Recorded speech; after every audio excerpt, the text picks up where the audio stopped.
Hello everybody, and welcome back to Cars and Cards TV. Today what I have here is the 2025 LA Dodgers World Series Champions cards. This is a set made to commemorate the LA Dodgers Championship in 2025, and after my video last year where I opened up the 2024 World Series Champions set on camera, I decided this year I'm going to do the same thing. So just a few fun facts about this set before I open it is that the print run this year is massively more than the print run last year. Last year, the print run for the 2024 World Series Champions set was 37,082 copies. This year, are you ready for it? 118,459 copies of this Topps Now set were printed. So that's a massive increase.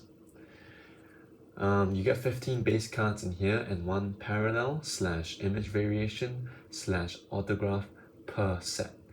Now the image variation subjects, you have Shohei Ohtani, Mookie Betts, Freddie Freeman, Yamamoto, Clayton Kershaw, Roki Sasaki. And for the autograph subjects, you have Ohtani, Blake Snell, Freddie Freeman, Will Smith, Tommy Edman, Max Muncy, Yoshinobu Yamamoto, Will Klein, Clayton Kershaw, and Roki Sasaki as well. Of course, there's the one-of-one triple auto relic, which hasn't surfaced yet as far as I know. But who knows, maybe it's inside this very pack. So in terms of numbered cards, you have green numbered to 99, gold to 50, orange to 25, blacks to 10, red to 5, and a foil fractor 1/1. So I did a few basic math, and it comes out to about 190 total numbered cards for each player, which is about 2,850 numbered cards in total. Chance of a numbered card, therefore, out of 118,000 is about 2.41%. So not the best odds there. The website didn't really talk about how many autographs were produced for each player, but the only way to find out is to open this.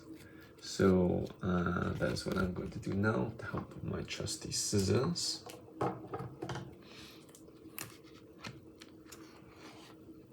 Just make a small snip here. And fun fact is that last year, the package came in a jewel case. This year it seems to be a lot thinner. Not sure if they're still doing the jewel case, but probably not. I haven't seen anybody open this up yet, because I wanted to kind of keep it a surprise for myself. So I have no idea how it's gonna be inside this. Get that there. And here we have it, the Topps Now World Series Champions set. These were about, I want to say $70 per set. So let's open this.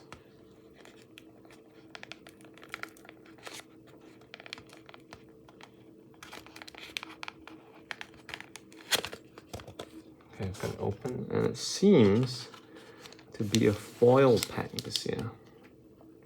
So no jewel case, but instead a foil pack, just a plain foil pack. And this product was delayed by a lot, I mean a lot. I think it was supposed to be out in November, but by the time it shipped, it was January. So really long delay for this product.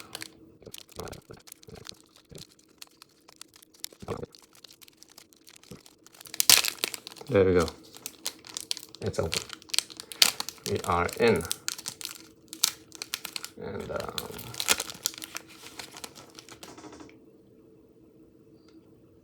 let's take a look at the Dodgers 2025 World Series champion set for the very first time together.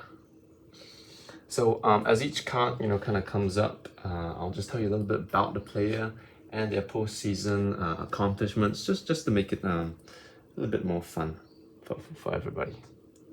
Okay, so let's take this out very carefully. First up, we have Shohei Ohtani. So this card right there. Put this here. Okay, Shohei Ohtani, 2025 World Series champions. You see the cards like that. This is Shohei's second ever postseason appearance, which ended in a second ever World Series win. So honestly, for this year, Ohtani, I would say this year was an improvement over last year's performance. His average went up to 265. He had 4 more hits at 18 hits, 5 more home runs at 8 home runs, and 4 more runs batted in at 14. Of course, there was also his amazing performance in NLCS Game 4 against the Brewers, where he broke records from both sides of the plate. In the World Series, his pitching did struggle a bit, and there was that 3-run home run given up to Bo Bichette, where I honestly thought it was over at that point. But they pulled through to win, and this year is going to be his first year with a fully healthy arm at the start of the season since 2023, where he won the MVP. So let's see what he can do. On the back there, it kind of says, he talking about how they became the first club to win consecutive championships in 25 years. And yeah, you can see this of the foil tops pattern. It's a bit different from last year.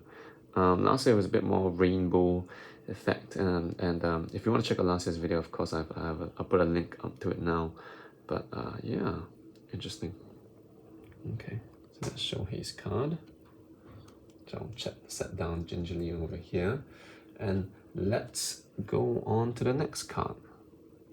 Mookie Betts. So last year I said Mookie was a 3-time World Series champion. Now he's a 4-time World Series champion. A bit of a down year for Mookie in terms of production at the plate, especially in the postseason where he only hit .229 with 16 hits and no home runs. But he was learning a new position at shortstop, and his glove came up clutch, more than once, especially in Game 7 where he turned the game-ending double play that secured the Dodgers World Series win. Last year, he also had a key part in securing the Dodgers win by hitting the sacrifice fly that scored the winning run in Game 5 against the Yankees. And of course, you have here, looks like the sentence down here is going to be the same, and the sentence up here is quite short, honestly. Last year, I think the write-up was a bit longer. This year seems to be just a single sentence.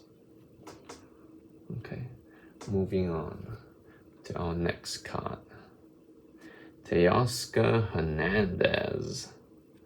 All right, so Teo time.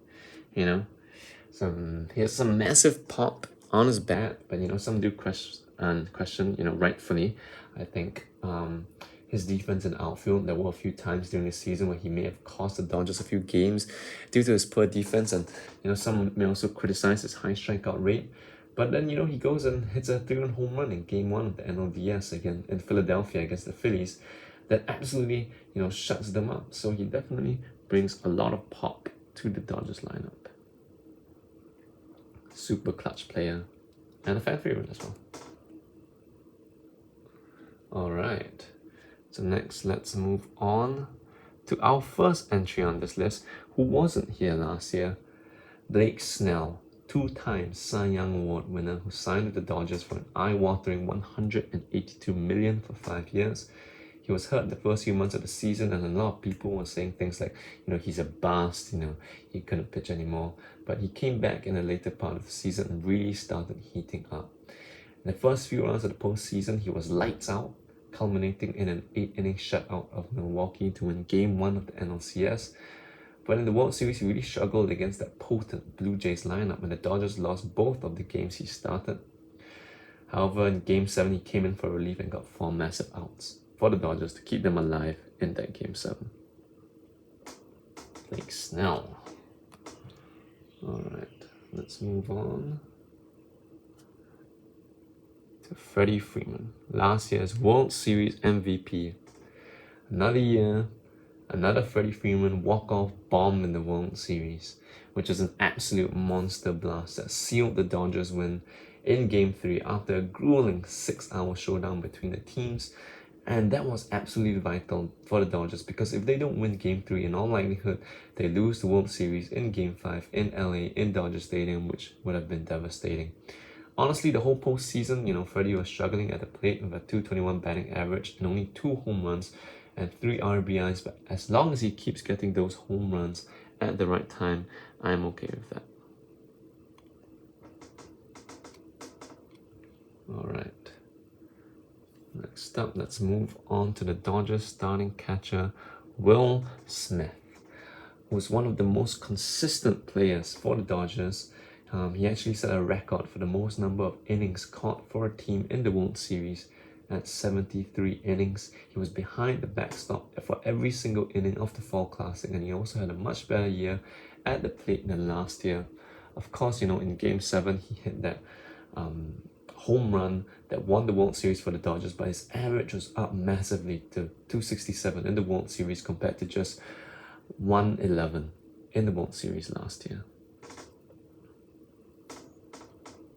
Massive card.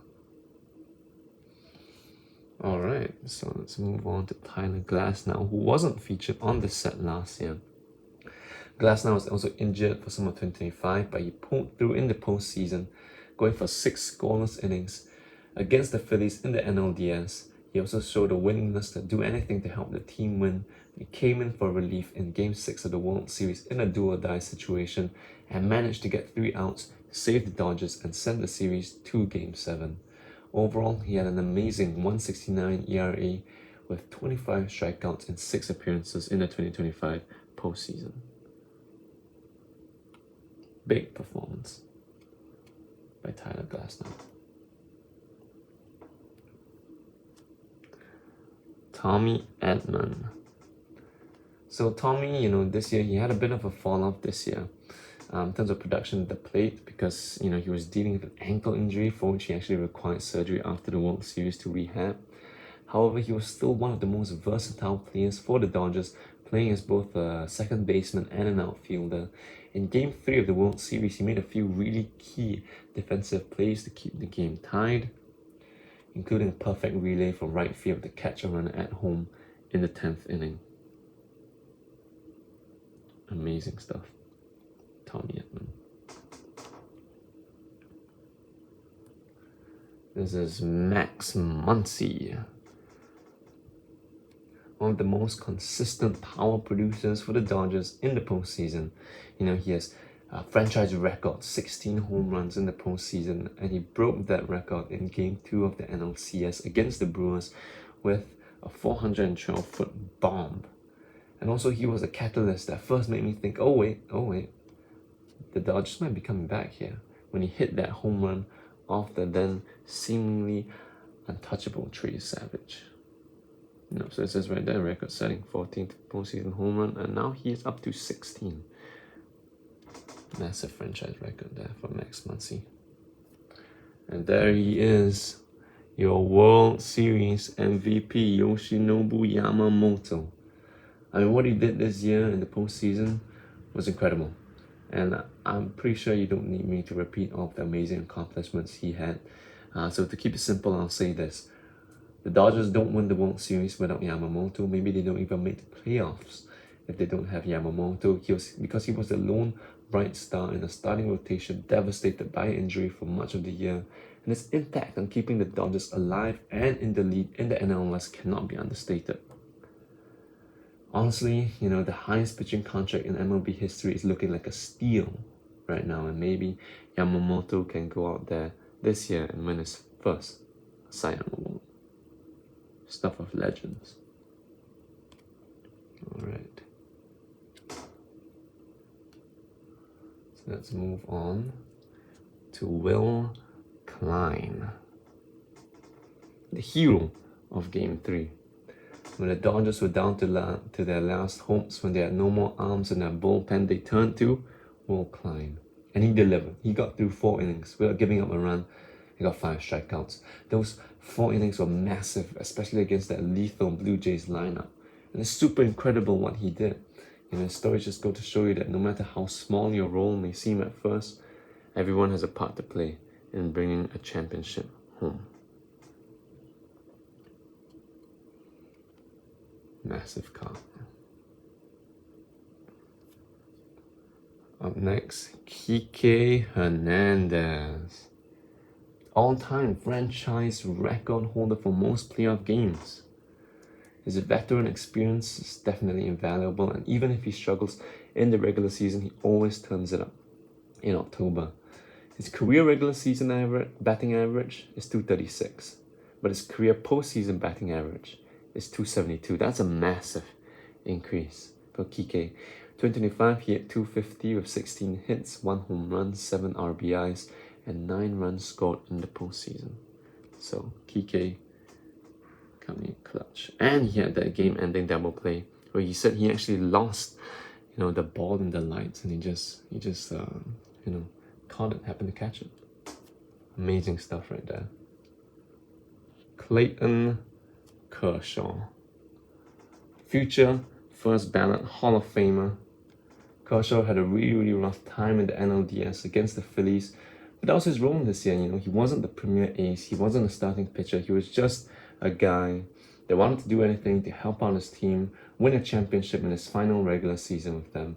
And he would get that chance in Game 3 of the World Series against the Blue Jays by getting a super important out with the bases loaded, and he would go out a champion with the Los Angeles Dodgers. What a fairy tale ending to an absolutely superb career.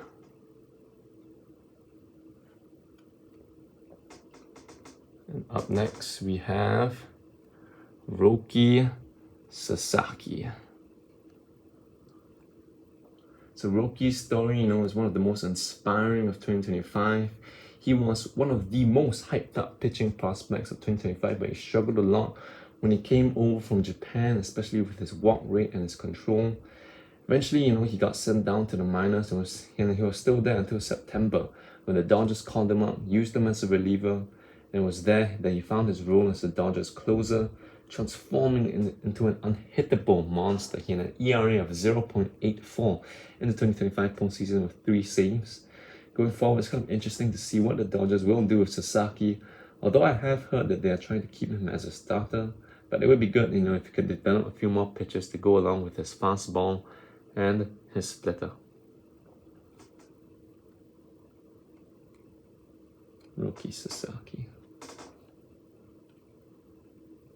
Finally, we have the LA Dodgers. Oh yes, and we have the team card as well.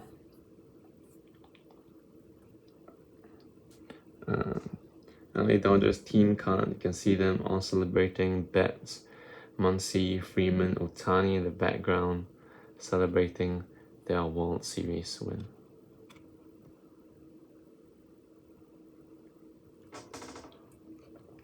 And there is our image variation card. Roki Sasaki. Let's pick it up. That is a nice image there. Roki Sasaki. Out of the image variation subjects, I'd say Roki is, probably the one you want. It's a rookie, maybe Ohtani or maybe Yamamoto. But yes, so that is the 2025 Dodgers World Series champion set. Thank you guys so much for watching, and do subscribe. I hope to have more content for you somehow, but we'll see. And check out one of my other videos located on the screen right now, and I will see you in the next one.